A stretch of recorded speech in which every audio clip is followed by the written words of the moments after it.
Là, on est sur un tome 2 beaucoup plus dense, beaucoup plus chargé, avec 1 ou 2 chapitres en plus par rapport au tome précédent. Ren nous expose sa définition de la faiblesse humaine et du mal qu'il veut éradiquer de la société. Il va clairement déployer les grands moyens dans ce tome. Alors, une chose que je n'ai pas dite, c'est que dans le tome précédent, Kuwanji va être le suspect numéro 1 de tous les crimes qui vont avoir lieu. Donc actuellement, Kuwanji, dans le tome numéro 2, est en détention.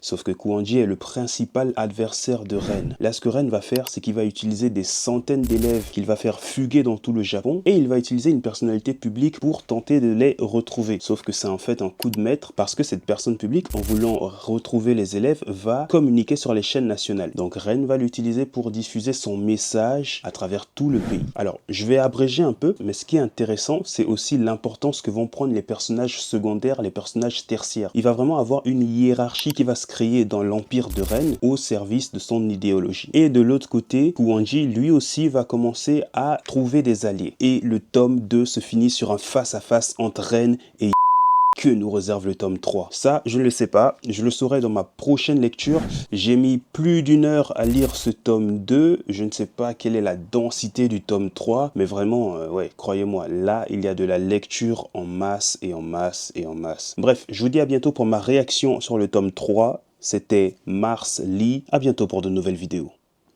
Et ne vous faites pas hypnotiser, franchement, mauvais bail.